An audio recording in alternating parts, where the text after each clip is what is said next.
Political arrest करना गलत बात है। ECI should intervene, ECI should definitely intervene.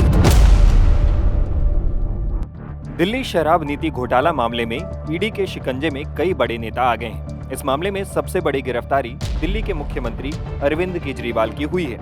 21 मार्च की देर शाम ईडी ने उन्हें गिरफ्तार किया था। इसके बाद कोर्ट ने केजरीवाल को 28 मार्च तक ईडी की रिमांड में भेज दिया है। इससे पहले दिल्ली शराब नीति घोटाला मामले में ईडी ने भारतीय राष्ट्र समिति यानी बीआरएस की एमएलसी और तेलंगाना के पूर्व मुख्यमंत्री के चंद्रशेखर राव की बेटी के कविता को 15 मार्च को गिरफ्तार किया था।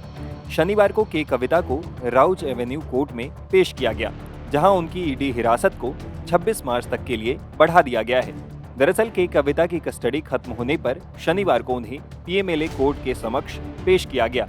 ईडी ने के कविता की रिमांड 5 दिन बढ़ाने की मांग की, लेकिन कोर्ट ने 3 दिन की रिमांड दी है। कोर्ट से निकलते समय के कविता से केजरीवाल की गिरफ्तारी और उन पर लगे आरोपों के बारे में भी पूछा गया, तो उन्होंने कहा कि उनकी गिरफ्तारी अवैध है। साथ ही उन्होंने कहा कि चुनाव के समय इतने सारे राजनीतिक नेताओं की गिरफ्तारी पर चुनाव आयोग को संज्ञान लेने की जरूरत है।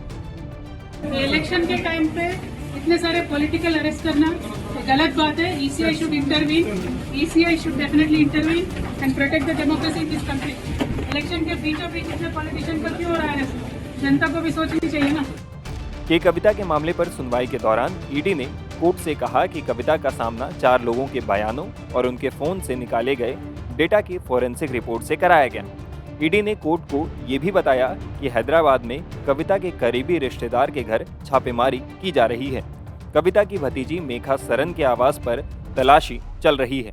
इसके साथ ही ईडी ने कविता पर जांच में सहयोग न करने का भी आरोप लगाया। ईडी के मुताबिक कविता के मोबाइल का डेटा निकाला गया है। उन्हें 23 मई की फोरेंसिक रिपोर्ट दिखाई गई, जिसमें डेटा को डिलीट और फॉर्मेट किया गया है।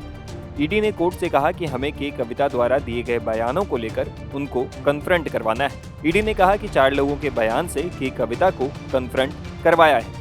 दरअसल ईडी का आरोप है कि तेलंगाना के पूर्व मुख्यमंत्री के चंद्रशेखर राव की बेटी कविता साउथ ग्रुप का हिस्सा थी, जिसने 2021-22 के लिए लाई गई आबकारी नीति के तहत लाभ के बदले दिल्ली की आम आदमी पार्टी की सरकार को 100 करोड़ रुपए की रिश्वत दी थी।